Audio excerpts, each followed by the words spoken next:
എല്ലാവർക്കും നമസ്കാരം.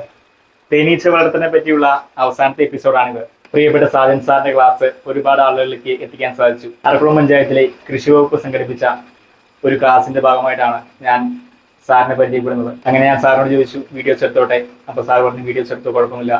സാജൻ സാർ തേനീച്ച വളർത്തലും അതുമായി ബന്ധപ്പെട്ട വിഷയങ്ങളിലും ഗവേഷണം നടത്തുന്ന ഒരാളാണ്. കൂടാതെ അദ്ദേഹം ഒരു റിട്ടയർഡ് അധ്യാപകൻ കൂടിയാണ്. എനിക്കിങ്ങനെ വീഡിയോ എടുക്കാനും അത് നിങ്ങളെ എത്തിക്കാൻ സാധിച്ചതിൽ ഒരുപാട് സന്തോഷമുണ്ട്.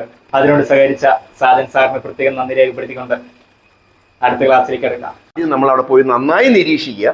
ഇന്നടത്താണ് അതിന്റെ കൂട് ഉള്ളിലിരിക്കുന്നതെന്ന് നമുക്കൊരു ഊഹം ഉണ്ടാകാം. നിർബന്ധമൊന്നുമില്ല, നമ്മൾ ഉദ്ദേശിക്കേണ്ടതായിരിക്കണമെന്നില്ല, അകത്തത് കൂടിയാണ്. എന്നാൽ നമുക്ക് എവിടെയാണോ നമ്മൾ കരുതുന്നത് അതിന്റെ താഴെ ഭാഗം വേണം പൊളിക്കാൻ. മേളിൽ നിന്ന് പൊളിക്കരുത്, താഴെ ഭാഗം വേണം പൊളിക്കാൻ. എന്താണ് കാരണം? എന്തെങ്കിലും ഒരു കല്ലടന്നാലും താവട്ടെ പോകുള്ളൂ, കൂട് മേളിൽ നിൽക്കണം. അതുകൊണ്ടാണ് കൂടിന്റെ മേളിൽ നമ്മൾ പൊളിച്ച ഒരു കല്ലങ്ങ് വീണാൽ കൂട് മുഴുവൻ പോകും. അതുകൊണ്ടാണ് അങ്ങനെ ചെയ്യുന്നത്. അങ്ങനെ പൊളിച്ച് ഇതുപോലെ എക്സ്പോസ് ചെയ്യുക. മുട്ട മുഴുവൻ അടർത്തി എടുക്കുക. റാണിയോടുകൂടി എടുത്ത് നേരത്തെ പറഞ്ഞ വാതിലിനോട് ചേർത്ത് വെക്കുക. പൂമ്പൊടി മുഴുവൻ അടർത്തി എടുക്കുക, തൊട്ട് പുറയിൽ വെക്കുക. തേൻ ഒരു ചെറിയ കഷ്ണം മാത്രം എടുത്ത് പുറയിൽ വെക്കുക. ബാക്കി തേൻ കോരി വീട്ടിൽ കൊണ്ടുപോകുക. ഇച്ചിരി മെഴുകെടുത്തൊരു വാതിലുണ്ടാക്കി കൊടുക്കുക. അടച്ചവിടെ വെക്കുക. വൈകിട്ട് വരെ അതിനകത്ത് മഴ നനയാതെ വെയിലടിക്കാതെ ഉറുമ്പ് കയറാതെ വെക്കുക. വൈകിട്ടെല്ലാം ഈച്ചം കയറി കഴിയുമ്പോൾ കെട്ടിയെടുത്ത് വീട്ടിൽ കൊണ്ടുവെക്കുക. നമ്മുടെ ഒരു കൂടായി. ഇങ്ങനെയാണ് പൊളിക്കുന്നിടത്ത് നമ്മൾ പിടിക്കുന്ന രീതി. പൊളിച്ച് ഭിത്തിയിൽ നിന്ന് ഇവിടെ ഒരു ഒറ്റ കാര്യം വേണ്ട പ്രത്യേകതയുള്ളൂ. നല്ല ശ്രദ്ധയും സൂക്ഷ്മതയും ക്ഷമയും വേണം. പതിയെ ചെയ്യാവും. തിരക്കൂട്ടി ചെയ്താൽ കൂട് പോകും. അടുത്തത് നമുക്ക് പൊളിക്കാൻ മേലാത്തടത്ത് പിടിക്കുന്ന രീതിയാണ്. കൃഷിഭവന്റെ ഭിത്തി നമുക്കാണ് ഇങ്ങനെ ചെയ്യാം. കാരണം എന്താണ്? നമ്മൾ 4 ലിറ്റർ ഉള്ളളവ് കൊള്ളുന്ന പാവട്ടുള്ളൊരു കലം വാങ്ങിയിട്ട് അല്ലെ കലം എടുത്തിട്ട് അതിന്റെ ഒത്ത ചുവട്ടിലോ ചുവട്ടിൽ നിന്ന് 2 ഇഞ്ച് താഴെയോ നമ്മളൊരു തുളയിട്ടിട്ട് ഈ കലം കൊണ്ട് ചെന്നിട്ട് ഈച്ച ഇറങ്ങി പോകുന്നിടത്തെ പ്രവേശനക്കുഴൽ അങ്ങ് അടർത്തി മാറ്റിയിട്ട് ഈ ദ്വാരം നടുക്ക് വരത്തക്ക രീതിയിൽ കലത്തിന്റെ വായ അങ്ങ് ചേർത്ത് വെക്കുക. കലത്തിന്റെ വായ ഭിത്തിയോട് ചേരുന്നിടത്ത് വരുന്ന വിടവുകൾ നല്ല നീളത്തിൽ തുണി കീറിയിട്ട് നാട പോലെയാക്കി ചുറ്റിയോ, കുഴമണ്ണോ കളിമണ്ണോ പച്ച ചാണകമോ അത്യാവശ്യമെങ്കിൽ സിമെന്റോ ഏതാ വെച്ചാൽ തേച്ച് ടൈറ്റാക്കി അടച്ചു വെക്കുക. ഒരു കാരണവശാലും സൈഡിൽ കൂടെ ഈച്ച പോരുത്.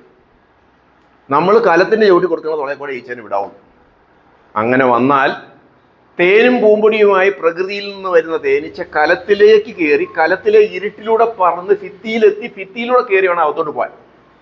അത് ദുഷ്കരമായതുകൊണ്ടും വളരെ ഭംഗിയായിട്ട് നമ്മൾ കല അവിടെ സെറ്റ് ചെയ്ത് കൊടുത്തിട്ടുള്ളതുകൊണ്ട് അവരെന്ത് ചെയ്യും? തേനും പൂമ്പൊടിയും കലത്തിനുള്ളിൽ സംഭരിക്കാൻ തുടങ്ങും. അപ്പൊ കലത്തിന്റെ ചുവട്ടിൽ അവർ പതിയെ ഒരു വാതിലും പണിയാൻ തുടങ്ങും. ഒരു എൻട്രൻസ് ട്യൂബ് പണിയാൻ തുടങ്ങും. നാളുകൾ കഴിയുമ്പോൾ കലത്തിനകത്തെ തേനിന്റെയും പൂമ്പൊടിയുടെ അളവ് കൂടി വരും. ഒരു ഘട്ടത്തിൽ അത് ഭിത്തിയിലുള്ളതിനേക്കാളും തേനും പൂമ്പൊടിയും കലത്തിലായിരിക്കും. അപ്പോൾ അവിടെ ജോലി ചെയ്യുന്ന വേലക്കാരി ഈച്ചകളുടെ എണ്ണവും അധികമായിരിക്കും. അപ്പൊ റാണി വന്ന് നോക്കിയപ്പോൾ അതിന്റെ മക്കളിൽ നല്ലൊരു ശതമാനം ഇപ്പൊ കലത്തിനകത്താണുള്ളത്. അവിടെ ഇഷ്ടംപോലെ തീറ്റയുണ്ട്, സ്ഥലമുണ്ട്. പിന്നെ അവിടെ ഒന്ന് മുട്ടയിട്ട് നോക്കിയേക്കാന്ന് അവർ മുട്ടയിട്ട് തുടങ്ങായേക്കാം. ഒരു 3 മാസം അല്ലെ 4 മാസം കഴിയുമ്പോൾ പതുക്കി കലം ഒന്ന് വേർപെടുത്തി നോക്കുക. വേർപെടുത്തി നോക്കിയപ്പോൾ അതിനകത്ത് തേനും ഉണ്ട്, പൂമ്പൊടിയുണ്ട്, പക്ഷെ മുട്ടയില്ല. മുട്ടയിലെ അർത്ഥം എന്താ? റാണി വന്നിട്ടില്ല. വീണ്ടും അങ്ങ് വെച്ച് വീണ്ടും ഒന്നുകൂടെ അടച്ച് കേട്ട് വെക്കുക. 2 മാസം കഴിയുമ്പോൾ ഒന്നുകൂടെ തുറക്കുക. അങ്ങനെ അന്ന് നമ്മൾ തുറന്നപ്പോൾ അതിനകത്ത് ഒരു ആപ്പിൾ വലിപ്പത്തിൽ അല്ലെങ്കിൽ ഒരു ഓറഞ്ച് വലിപ്പത്തിൽ അതിനകത്ത് മുട്ടയിരിപ്പുണ്ട്. അതിന്റെ അർത്ഥം എന്താ? റാണി കലത്തിനകത്തുണ്ട്. ആ കലയെ വേർപെടുത്തി എടുക്കുക. ഒരു പല കൊണ്ട് വൈകുന്നേരം അതിനെ അടച്ചിട്ട് ഇഷ്ടമുള്ള അകലേക്ക് കൊണ്ട് നിങ്ങൾ വെച്ചാൽ അങ്ങോട്ട് ഒരു കൂടായി. പിറ്റേ ദിവസം ആ ഭിത്തിയോട് നമ്മൾ വീണ്ടും നോക്കുമ്പോൾ പണ്ട് പറക്കുന്ന പോലെ ഈച്ച ഇപ്പോഴും പറക്കുന്നു. ഭിത്തിയെന്ന് വീണ്ടും ഈച്ച ഇറങ്ങി വരുന്നുണ്ട്. അങ്ങനെ ഉണ്ടെങ്കിൽ രണ്ടാമതൊരു കലങ്കട അങ്ങ് വെച്ചു കൊടുക്കുക. ഭാഗ്യം ഉണ്ടെങ്കിൽ 6 മാസം കഴിയുമ്പോൾ വീണ്ടും കൂട് കിട്ടും. പലപ്പോഴും കിട്ടാറുണ്ട്. ചിലപ്പോൾ കിട്ടണമെന്ന് നിർബന്ധമൊന്നുമില്ല. ചിലപ്പോൾ റാണിയെ ഉണ്ടായി വരണമെന്നില്ല. 90% കിട്ടും. കാരണം അകത്ത് വേറെ റാണിമുട്ട ഉണ്ടാവാൻ സാധ്യതയുണ്ട്. അങ്ങനെ വന്നാൽ വിരിഞ്ഞ് നിങ്ങൾക്ക് കിട്ടും. ഇങ്ങനെയാണ് നമ്മൾ കലം പതി വെച്ച് ഈച്ചയെ പിടിക്കുന്ന രീതി. ഇനി ചില സ്ഥലങ്ങളിൽ നമുക്ക് കലം വെക്കാൻ പറ്റില്ല. ഉദാഹരണത്തിന് ഈ ജനലിന്റെ പടിയുടെ ഇടയിൽ കൂടെ ഈച്ച ഇറങ്ങി വരും. അവിടെ കല അങ്ങ് ചേർത്ത് വെക്കത്തില്ല. അല്ലെ ഭിത്തിയുടെ ഒത്ത മൂലയ്ക്കായിരിക്കുന്നത്. അവിടെ ഒരു കലം നമുക്ക് ചേർത്ത് വെക്കത്തില്ല. അങ്ങനെയുള്ളിടത്ത് നമ്മൾ തേനീച്ചയെ പിടിക്കാനായിട്ട് ചെയ്യുന്ന മറ്റൊരു വഴിയുണ്ട്. അതീതാണ് ചെറിയ ഫണൽ നമുക്ക് വാങ്ങാൻ കിട്ടും. ഈ പെട്രോമാക്സിനകത്തൊക്കെ പണ്ട് എണ്ണ ഒഴിക്കാൻ വാങ്ങാൻ ഉപയോഗിച്ചിരുന്ന കുഞ്ഞ് ഫണൽ, അതായത് ചോർപ്പ് വാങ്ങാൻ കിട്ടും. ഇല്ല അത് കൂട്ടൊന്നും ചുരുട്ടി ഉണ്ടാക്കും. ഞാനിപ്പോൾ നാഗത്ത് കൊണ്ട് ഉണ്ടാക്കി വെച്ചേക്കും. അപ്പോൾ നമുക്ക് ഞാൻ വെച്ചാൽ മതി. എന്നിട്ട് അതിൻ്റെ ചുറ്റും ആ പ്രവേശനക്കുള്ളിൽ അങ്ങ് അടത്തി കളഞ്ഞിട്ട് ഈ ഫണലിന്റെ വായഭാഗം അങ്ങ് ചേർത്ത് വെച്ചിട്ട് ചുറ്റും നമ്മൾ മെഴുക് തേച്ച് ചെറുതായി മെഴുക് തേച്ച് ടൈറ്റായിട്ട് അടച്ചു വെക്കും. അപ്പോൾ ഈ ചെയില ഇറങ്ങും. ഫണലേക്കൂടെ കയറി ഫണലിന്റെ വാലേക്കൂടെ ഇറങ്ങാൻ പറ്റും. വേറെ വഴിയൊന്നുമില്ല. ബാക്കി അടച്ച് നമ്മൾ അപ്പം അതിൻ്റെ പൊക്കോളും. ഒരു 2 ദിവസം കഴിയുമ്പോൾ നമ്മൾ ഏതെങ്കിലും ഒരു ഹാർഡ്വെയർ കടയിൽ നിന്ന് നമ്മൾ ഈ പെട്രോൾ ഊറ്റാനായിട്ട് സ്കൂട്ടറിൽ നിന്ന് പെട്രോൾ ഊറ്റാൻ എടുക്കുന്ന സൈസ് പൈപ്പ് വാങ്ങാൻ കിട്ടും. വലിയ വണ്ണയില്ലാത്ത 1/4 ഇഞ്ച് വലിപ്പമുള്ള സൈസ്. അതുകൊണ്ടൊരു പൈപ്പിൻ്റെ ഒരടിയോ 1.5 അടിയോ 2 അടിയോ ആവശ്യത്തിനുള്ള നീളം മേടിച്ചിട്ട് അത് വാങ്ങിയിട്ട് അതിൻ്റെ ഒരറ്റം ഈ ഫണലിൻ്റെ വാലയിലേക്ക് ഇങ്ങനെ തിരികെ കയറ്റിയിട്ട് അങ്ങ് തൂക്കിയിട്ടേക്ക്. ഇപ്പം ഈച്ചയ്ക്ക് പുറത്തോട്ട് പോകണ അതിലേ പോകും. അത് ഫണലിനകത്തൂടെ കയറി ട്യൂബിനകത്തൂടെ ഇറങ്ങി പിരിപിരാന്ന് പൈപ്പിനകത്തൂടെ നടന്ന് ഇറങ്ങണം. എന്നിട്ട് പൈപ്പിൻ്റെ ഇങ്ങേ അറ്റത്ത് വന്നിട്ട് വേണം അത് ഇറങ്ങി പുറന്ന് പോകാൻ. തിരിച്ചു വന്നിട്ട് ഇതിൽ തന്നെ കയറിയും പോകാൻ പറ്റുള്ളൂ, വേറെ വഴിയൊന്നുമില്ല. വേറെ വഴിയില്ലാത്തതുകൊണ്ട് അങ്ങനെ പൊക്കോളും. 4 ദിവസം കഴിയുമ്പോൾ ചിത്രത്തിലെ പോലെ ദീർഘചതുരാകൃതിയിൽ ഒരു പെട്ടി ഉണ്ടാക്കുക. നല്ല നീളത്തിൽ ഇങ്ങനെ ഒരു പെട്ടി ഉണ്ടാക്കുക. ആ പെട്ടിയുടെ 2 കുറിയ വശങ്ങളിൽ ഓരോ തുളയിടുക. കുറിയ വശം പിടികിട്ടി? നീളത്തിലിരിക്കുന്ന പെട്ടിയുടെ 2 കുറിയ വശത്തും നമ്മൾ ഓരോ തുളയിടുക. ആ പെട്ടി തേനീച്ചക്കൂടിനോട് സമീപത്ത് നമ്മൾ ഉറപ്പിക്കുക. ഇപ്പൊ ഇവിടെ ഞാൻ ആണി അടിച്ചു കെട്ടി ഉറപ്പിക്കുക ചെയ്തു. നിങ്ങൾക്ക് അത് അങ്ങനെ പറ്റാത്ത സ്ഥലമാണെങ്കിൽ അവിടെ ഒരു കുറ്റി തടിയുടെ ഒരു കുറ്റി നാട്ടിയിട്ട് അതിലേക്ക് പെട്ടി വെച്ച് കെട്ടി ഉറപ്പിച്ച് നിർത്തുക, ടൈറ്റായിട്ട് കെട്ടി.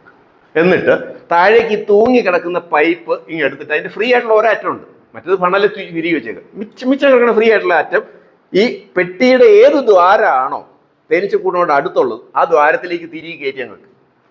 ഇതുപോലെ ഈച്ചയ്ക്ക് പോകണ അതിലേ പോകും. ഫണലേക്കോടെ കയറി പൈപ്പിനകത്തൂടെ കയറി പെട്ടിക്കകത്ത് ചാടി. പെട്ടിക്കകത്ത് ചാടി നോക്കിയപ്പോൾ അതിൻ്റെ അങ്ങേറ്റത്തോളം വെളിച്ചം കാണാം. ഈച്ച അതിലെ പോയിട്ട് അതിലങ്ങ് പറഞ്ഞു. തിരിച്ചു വരുന്ന ഈച്ചയോ തേനും പൂമ്പടിയായിട്ട് വരുമ്പോൾ അവർ ഇതിലെ എല്ലാം കയറി വേണം അകത്ത് പോകാൻ. അപ്പോൾ അവർ നോക്കുമ്പോൾ ഈ ഇത്രയും ബുദ്ധിമുട്ടേണ്ട കാര്യമില്ല. ഈ സിമെന്റ് കട്ടയിലിരിക്കുന്ന ചൂടിനേക്കാളും നല്ല സുഖകരമായ തടിയുടെ പെട്ടി നമ്മളിപ്പോൾ കൊടുത്തേക്കും. അതാ കൂടുതൽ നല്ലതെന്ന് അവർക്കറിയാം. അപ്പോൾ അവരെന്ത് ചെയ്യും? തേനും പൂമ്പടിയും കൊണ്ട് പെട്ടിക്കകത്ത് വെക്കും. ഒരു 2 മാസം കഴിയുമ്പോൾ എന്ത് സംഭവിച്ചു? തേൻ്റെയും പൂമ്പടിയുടെ അളവ് പെട്ടിക്കകത്ത് നന്നായിട്ടായി. ഒത്തിരിയേറെ ഈച്ചയപ്പോൾ പെട്ടിക്കകത്തായി. റാണി വന്ന് നോക്കിയപ്പോഴത്തേ പെട്ടിക്കകത്ത് നല്ല സുഖമായ സ്ഥലമുണ്ട്, അതിനകത്ത് നിറയെ മുട്ട ഇടാനുള്ള സ്ഥലമുണ്ട്. തേനും പൂമ്പടിയൊക്കെ എവിടെയുണ്ട്? അതിൻ്റെ മക്കളെല്ലാം നല്ലൊരു ശതമാനം ഇവിടെയുണ്ട്. അവിടെ ഒന്ന് ഇട്ട് നോക്കാം. അവരിട്ട് നോക്കും. ഒരു 3 മാസം കഴിയുമ്പോൾ ഇതിൻ്റെ അടപ്പ് പതുക്കെ പൊക്കിയിട്ട് അകത്തോട്ടൊന്ന് നോക്കുക. തേനും പൂമ്പൊടിയും മാത്രമുള്ള വീണ്ടും അടച്ചു വെക്കുക. 1 മാസം കഴിയുമ്പോൾ വീണ്ടും പൊക്കി നോക്കുക. അങ്ങനെ നോക്കുമ്പോൾ ഒരു ചെറുനാരങ്ങ വലിപ്പത്തിനകത്ത് മുട്ടയുണ്ട്. വാർത്ത തന്നെ റാണി ഇവിടെ എത്തി. ആ പൈപ്പ് ഇവിടെ ഇരിക്കുക. ഈ പൈപ്പ് അങ്ങ് ഊരി ഇവിടെ ഇരിക്കുക. അതിനെ ഇച്ചിരി മെഴുകൊണ്ടങ്ങ് അടച്ചിട്ട് ആ പെട്ടി എടുത്തോണ്ട് പോയ ഒരു കൂടായി. തീർച്ചയായിട്ടും പിറ്റേ ദിവസം പോലെ അതിലും കൂടുതൽ ഈച്ച ഇറങ്ങി വരുന്നുണ്ടാകും. കാരണം എത്തിക്കാതിരിക്കണം, ഈച്ച മുഴുവൻ അവിടെ ഇരിക്കുക. 2ാമത്തെ പെട്ടിയൊക്കെ വെച്ചു കൊടുക്കുക. ബാക്കിയുണ്ട് 4-5 മാസം കഴിയുമ്പോൾ ഒരെണ്ണം കിട്ടും. ഇങ്ങനെയാണ് നമ്മൾ പെട്ടി വെച്ച് ട്യൂബിലൂടെ കടത്തി പിടിക്കുന്ന രീതി. അപ്പം 6 വഴി ഞാൻ പറഞ്ഞു. 1, നമ്മൾ കെണിക്കൂട് വെച്ച് പിടിക്കുക. 2, വിഭജനം നടത്തി സമ്പാദിക്കുക. 3, പൊളിക്കാവുന്ന മരത്തിൽ നിന്ന് പിടിക്കുക. 4, പൊളിക്കാവുന്ന ഭിത്തിയിൽ നിന്ന് എടുക്കുക. 5, പൊളിക്കാൻ മേലാത്തടുത്ത് കലം വെച്ച് പിടിക്കുക. 6, കലം വെക്കാൻ മേലാത്തടുത്ത് നമ്മൾ ട്യൂബിലൂടെ കടത്തി പിടിക്കുക. അപ്പം നിങ്ങളുടെ അവിടുത്തെ സാഹചര്യത്തിൽ ഏതാണോ യോജിച്ചത്, ഇതിൽ ഏത് വേണമെങ്കിലും നിങ്ങൾക്ക് സെലക്ട് ചെയ്യാം. ഏറ്റവും നല്ലത് പൊളിച്ചെടുക്കാവുന്ന. അതിന് കൂടെ എന്താ? അതപ്പം തന്നെ തീരുമാനമുണ്ട്. അപ്പം തന്നെ നമുക്ക് തീരുമാനം ചെന്ന് തുറന്ന് പൊളിച്ച് ഇങ്ങനെ എടുത്തു കഴിഞ്ഞാൽ നമ്മുടെ കൂട്ടിൽ ഈച്ചയായി വീട്ടിൽ പോകാം. കലമൊക്കെ വെക്കുന്നത് നമ്മൾ 5-6 മാസം വെയിറ്റ് ചെയ്യണം. ചിലപ്പോൾ 1 വർഷം വരെ ചെയ്യും. ചിലപ്പോൾ 1 വർഷം കഴിഞ്ഞാൽ കിട്ടണമെന്നില്ല. നേരത്തെ പറഞ്ഞാൽ നമ്മൾ ഈ 1 വർഷം വെച്ചു. 1 വർഷം കഴിഞ്ഞ് നമ്മൾ തുറന്ന് നോക്കിയപ്പോഴും കാണും അതൊരു ഈച്ച കയറി പോകുന്നുണ്ട്. മുട്ടയില്ല, പോയതിനില്ല, പൂമ്പടിയില്ലെന്ന് വരാം. അങ്ങനെ വരാറുണ്ട്, വരാറില്ലായിയൊന്നുമില്ല. അതുകൊണ്ടാണ് ഞാൻ പറയണേ, നിങ്ങൾ എല്ലായിടത്തും വെക്കുക. 10 എണ്ണം 10ഉം വെക്കുക. 5-6 കിട്ടും. എല്ലാം കിട്ടണമെന്നില്ല. എന്തുകൊണ്ട് കിട്ടുന്നില്ല?